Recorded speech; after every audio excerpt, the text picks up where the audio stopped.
Я долго думал, делать ли ролик по новой футбольной анонсированной игре, и в конце концов сдался. Все-таки лишний инфоповод лишним не бывает, а поэтому сегодня предлагаю поговорить про такую игру, как Copa City. Еще одна футбольная игра, которая была анонсирована в начале июня. Что она из себя представляет, сможет ли она составить конкуренцию нашим привычным футсимам, или же это нечто другое? Сегодня и постараемся разобраться. Ну а перед началом не забывайте про привычную активность и подписку на этот канал с колокольчиком.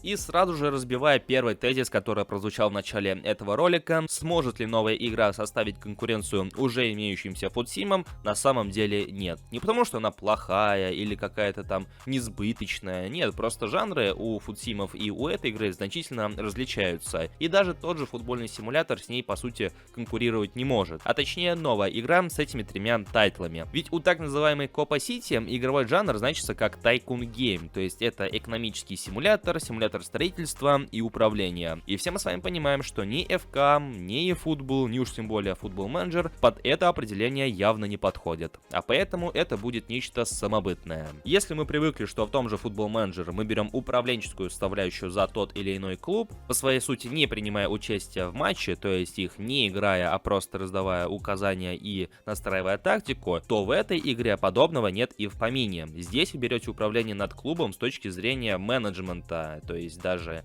не руководство составом, тренировками, а именно что руководство организацией матчей, получения выручки и прочими подобными моментами. То есть вам необходимо просто воссоздать все необходимые условия для болельщиков, для их максимального комфорта, попытаться выручить из этого какую-то выгоду. И по сути здесь мы берем управление не над командой, а над целым городом во время того или иного футбольного матча. И по сути на плечи игроков в будущей игре падают все этапы подготовки к тому или иному матчу, то есть начиная от логистики и заканчивая маршрутами встречи болельщиков. От этого зависит непосредственно выручка, а от выручки зависит успешность вашей игровой сессии. На данный момент уже известно о том, что у игры имеется 3 лицензионных партнера, это Арсенал, Бавария и Фламенго. Как сообщали разработчики, они также обещают раскрыть еще пару-тройку команд, которые появятся в игре чуть позже, то есть это далеко не окончательный список.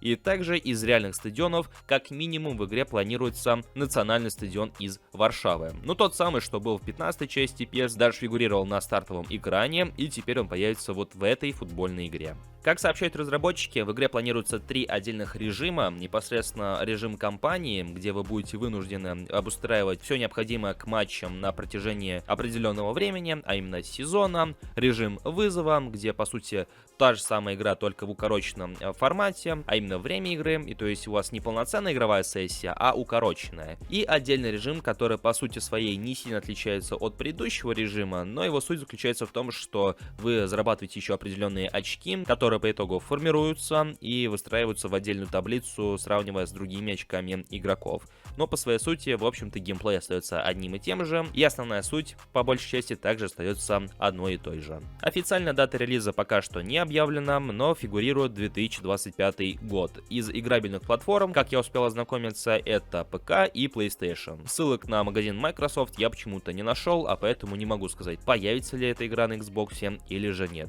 Будет ли она платной или бесплатной, этого также сказать не могу. Но сомневаюсь, что разработчики всем этим занимаются, чтобы просто была игра фри-то-плейная, учитывая, что она вряд ли будет сильно завязана на онлайн составляющей. И это все, что я хотел рассказать вам про новую футбольную игру.